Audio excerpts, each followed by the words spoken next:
Alright, what's up guys? Today I'm breaking down how a guy from France cloned a viral app, switched the niche, and went from $0 to $10,000 a month in 6 months with no prior app building experience. And the questionable part is his clone made $5,000 in the first month, which is absolutely crazy. It's insane. And I'm going to expose the exact playbook he followed, the idea, the validation, the clone, everything, even the growth strategy, the marketing distribution, step by step. So let's get into it. So number one is the moment that started it all. So 6 months ago, David was working a normal job in France. Then he discovered an app called Quitter. And I made some videos previously in the past about Quitter. It's pretty much an app to help you stop gooning, but it was built by 3 teenagers. And David took inspiration from this. And you know, those 3 teenagers that David took inspiration from, they made $200,000 by month 3. And I did go over the distribution for that, so you guys can check out that video. But with David, he downloaded the app Quitter and realized something instantly. In 2025, I can clone this, I can make it a little better, and I can put it in a totally different niche. And that's exactly what he did. That single thought kickstarted his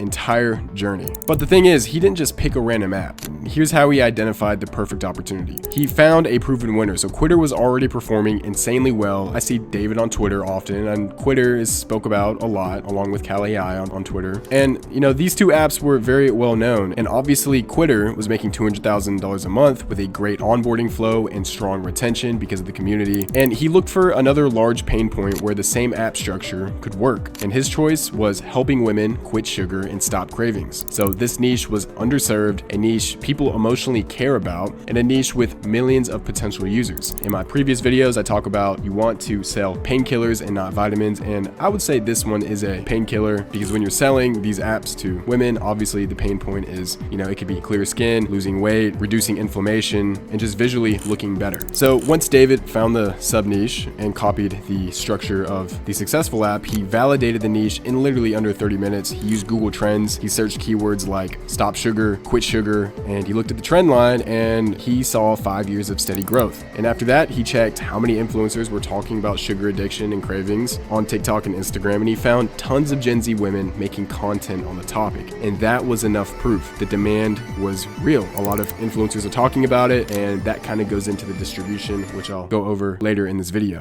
But first, okay, how did he clone the app? So he downloaded Quitter and captured every screen. In my previous videos, I talk about screen recording, basically just screen recording the onboarding, taking the free trial or spending the $10 per month to get all the UI, flows, images, colors, spacing, and he rebuilt it with AI. I personally use Cursor, and that's what he used as well. He literally told AI to recreate each screen exactly. And one thing with AI and Cursor as of to date, it's very good at building the backend and structure, but with the design, you do have to make many reiterations, and I'm sure David went through the same thing when you're trying to pretty much clone a different app. So I'm sure there was a lot of reiteration when he was talking to Cursor about the visuals, the layout, the sizing, and after 2.5 weeks, he had a complete clone of the entire app. With me personally, it takes me about a weekend to 7 days, but when there's already a proven playbook that you're copying, you want to make sure you are following that playbook to a T. You're taking inspiration. You're not copying it exactly, but you're taking a lot of the inspiration because competitors have already done market research and spent a lot of money on developers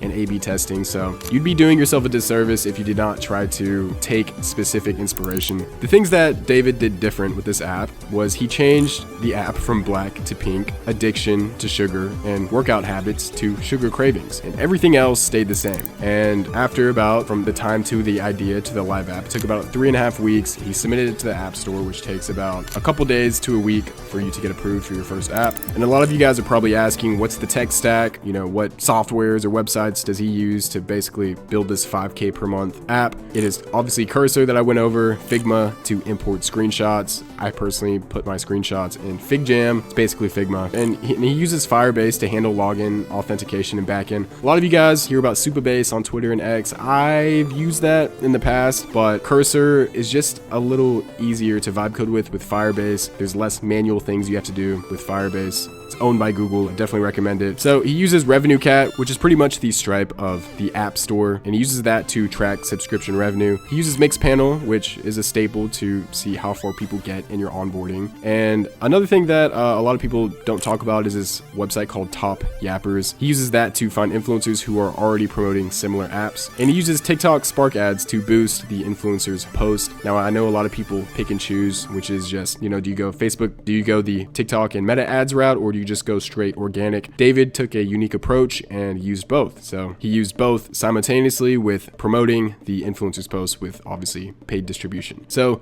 this stack is simple, cheap, and repeatable. It's replicable, and I like replicable things with SaaS apps and mobile apps. So after about 5 months, these are the metrics. He got about 60,000 total downloads, 900 paying subscribers, $12,000 a month in revenue, and about 35% profit margin. And in the grand scheme of things, the cost stayed extremely low. So Cursor Ultra, which is about $200 a month, I definitely recommend not cheaping out with your dev tool. Mixpanel, $100 a month, and Spark Ads, $100 a month. So this entire business runs on just a few $100s a month. So I've been seeing a lot of startup founders do this. They pretty much have this 2025 app cloning playbook, which is they find a top app in a narrow niche. So, you could use apps like SensorTower.com to estimate revenue and confirm it's winning. Step 2 is they validate demand. They check the niche on Google Trends and TikTok and Instagram Reels, and they rebuild the UI instantly. And to rebuild the UI, some people, they just go in there and screen record, which is what I do. But other people, they use Mobbin.com. They use Screen.studio, Figma import plugins, and they use Figma to download the entire app flow. And that's pretty much how you can build an MVP within about 2 or 4 weeks by using Figma and Cursor. And finally, the main kicker is take what's working, but switch the niche a little bit. So,